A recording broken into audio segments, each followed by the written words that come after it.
टुनटुनी चिड़िया को मिला एक लहंगा। वो था बिल्कुल जादू से भरा। हर बार पहनते ही उसका रूप बदलने लगता। क्या ये जादू टुन्नी की जिंदगी बदल देगा? आइए दोस्तों, देखते हैं टुन्नी चिड़िया की मैजिकल लहंगे की कहानी। टुनटुनी चिड़िया अपने चाचा कड़कनाथ सेठ और चाची सुंदरी कौवी के साथ रहती थी। उसके माँ बाप का कुछ सालों पहले ही निधन हो चुका था। टुनटुनी की अच्छी परवरिश के लिए उसके चाचा उसको अपने साथ अपने घर ले आए थे, लेकिन सुंदरी कौवी टुनटुनी को बिल्कुल पसंद नहीं करती थी। वो टुनटुनी से पूरा दिन घर का सारा काम करवाती और उसे 2 समय का खाना भी ठीक से नहीं देती थी। उसकी चाची सुंदरी कौवी की एक बेटी भी थी, वो भी टुनटुनी के साथ अच्छा व्यवहार नहीं करती थी। उसके पास तरह तरह के डिजाइनर फ्रॉक गाउन थे, जिसे देखकर टुनटुनी को उनको पहनने का मन करता है। एक दिन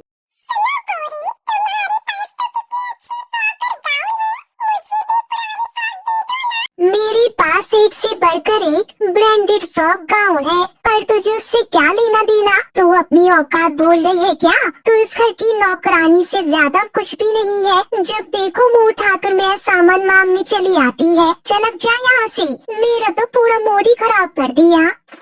तभी टुनटुनी चिड़िया की चाची वहाँ आ जाती है। क्यों रे कलमुही, तेरी हिम्मत कैसे हुई मेरी बेटी से उसकी महंगी फ्रॉक मांगने की? घर का एक काम तो तेरे से ढंग से होता नहीं और फ्रॉक पहनेगी। चल जा, जाकर घर की सफाई कर। देखो तो फर्श कितना गंदा है। चल अब जा यहाँ से। हम दोनों बाहर पार्टी में जा रहे हैं। कल का बचे वो खाना फ्रिज में रखा होगा, वही खा लेना। इतना बोलकर वो दोनों पार्टी में चली जाती है। इधर टुनटुनी चिड़िया को अपनी चाची की बातों को बहुत बुरा लगता है। वो अपनी माँ की तस्वीर के सामने बैठकर रोने लगती है।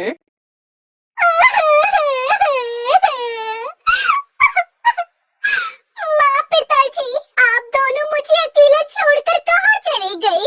जब आप दोनों मेरे साथ थे, मेरे पास किसी चीज की कमी नहीं थी। जब तब मेरी छोटी से छोटी ख्वाहिश पूरी होती थी, और अब तो मेरी एक छोटी सी ख्वाहिश भी पूरी नहीं होती, बल्कि मेरे से पूरे दिन घर का काम करवाया जाता है और बदले में ताने भी मिलते हैं। मैं बहुत दुखी हूँ। मुझे अपने पास बुला लो। अब मुझे इस दुनिया में रहकर कुछ नहीं करना, मुझे आपके पास ही रहना है। ये कहकर टुनटुनी चिड़िया रोने लगती है। तभी उसे एक आवाज सुनाई देती है। सुनो टुनटुनी बेटा।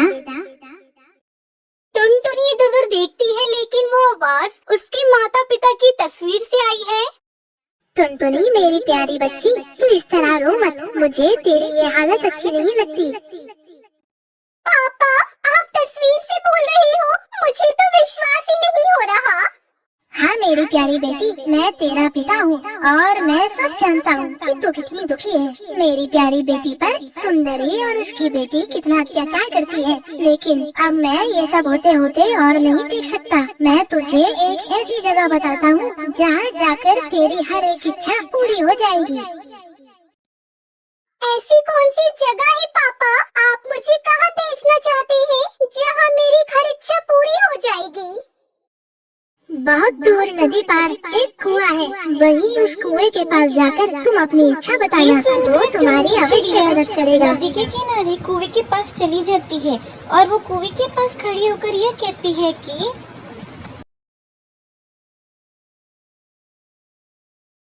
जादुई कुएं, मुझे भी सुंदर सुंदर फ्रॉक चाहिए ताकि मैं भी गोरी की तरह सुंदर दिख सकूं। बहुत सारे नए नए सुंदर सुंदर स्टाइलिश लहंगे बाहर आ जाते हैं और उसको देखकर वो बहुत ही ज्यादा खुश हो जाती है। अरे वाह जादू कुएं, ये फ्रॉक और गाउन तो बहुत सुंदर है। आपका बहुत बहुत धन्यवाद। पर टुनटुनी बेटा, यह याद रखना, यह कोई मामूली फ्रॉक या गाउन नहीं है, बल्कि ये जादुई फ्रॉक है। इसे पहनते ही तुम दुनिया की सबसे खूबसूरत चिड़िया में बदल जाओगी और तुम इस फ्रॉक को पहनकर जो भी काम करोगी वह चुटकियों में ही हो जाएगा। लेकिन थोड़ा ध्यान रखना, यह साधारण सी दिखने वाली जादुई फ्रॉक केवल ईमानदार एवं जरूरतमंदों पर अपना जादू दिखाती है। यह जादुई फ्रॉक गलती से भी किसी लालची पक्षी के हाथ में नहीं आनी चाहिए, नहीं तो कुछ बुरा हो जाएगा। इतना कहकर टुनटुनी सभी जादुई फ्रॉक और गाउन अपने साथ अपने घर ले आई और वो जैसी फ्रॉक पहनकर देखती है तो वो पहले से भी ज्यादा सुंदर हो जाती है। तभी पहाड़ से सुंदरी उसकी बेटी घर आ जाती है। टुनटुनी को देखकर वो लोग चौंक जाती है कि टुनटुनी के पास इतनी सारी सुंदर ड्रेस कहाँ से आई। ए टुनटुनी, इतनी बंठन कर तू कहाँ जा रही है? चुपचाप घर पर रह और घर के सारे काम कर। तुझे नहीं पता कल तेरे चाचा जी शहर से आ रहे हैं, इसलिए पूरे घर की अच्छे से सफाई कर दे, समझ गई? देखो तो माँ, इसने कितनी सुंदर फ्रॉक पहन रखी है। जरूर इसने ये फ्रॉक चुराई होगी और हमारे पैसों से खरीदी होगी। माँ इससे पूछो कि उसके पास ये फ्रॉक कहाँ से आई। नहीं नहीं चाची, मैं अपनी माँ का बक्सा खोलकर देख रही थी, उसी में ये फ्रॉक मुझे मिली। ओ महारानी, तेरी स्वर्गवासी माँ की सभी फ्रॉक कहाँ रखी है? मुझे दे दे अभी के अभी। टुनटुनी अपनी चाची की बात सुनकर डर जाती है और उसे याद आता है कि जादुई कुएं ने कहा था कि जादुई फ्रॉक किसी लालची पक्षी के हाथ ना पड़े, नहीं तो बहुत बुरा होगा। वो अपनी चाची का लालच पहचानती थी। टुनटुनी अपनी चाची को साफ साफ मना कर देती है। चाची, आप मुझे चाहे कितना भी मार ले, पर मैं वो फ्रॉक आपको नहीं दूंगी, क्योंकि वो मेरी माँ की आखिरी निशानी है। ये सुनकर सुंदरी को गुस्सा आ जाता है और वो टुनटुनी की बहुत पिटाई करती है और वहाँ से चली जाती है। फिर आधी रात को सुंदरी को भी चोरों की तरह टुनटुनी के कमरे में फ्रॉक चोरी करने जाती है। टुनटुनी ने उसे बहुत संभाल कर रखा था, लेकिन सुंदरी बहुत ही चालाक थी। वो फ्रॉक ढूंढकर अपनी बेटी को दे देती है।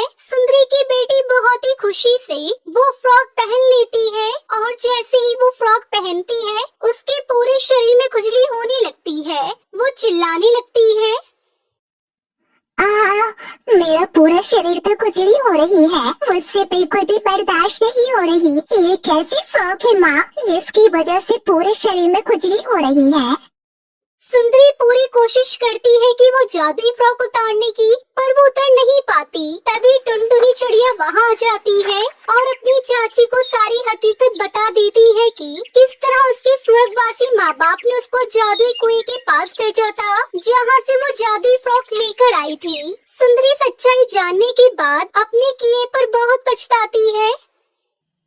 टुनटुनी मेरी बच्ची, मुझे माफ कर दो, मैंने तेरे साथ कितना गलत व्यवहार किया, लेकिन तू हमारी बेटी की सच्चाई जानती थी कि हम कितने लालची हैं, इसलिए तू हमें जादुई फ्रॉक नहीं दे रही थी ना। मुझे माफ कर दो, आज से मेरी एक बेटी नहीं बल्कि दो बेटियां हैं।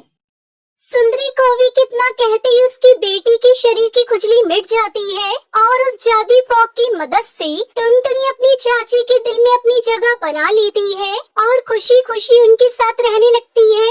हेलो दोस्तों, अगर आपको हमारा वीडियो अच्छा लगा तो इस वीडियो को लाइक, कमेंट, शेयर, सब्सक्राइब जरूर कर देना। धन्यवाद, थैंक यू।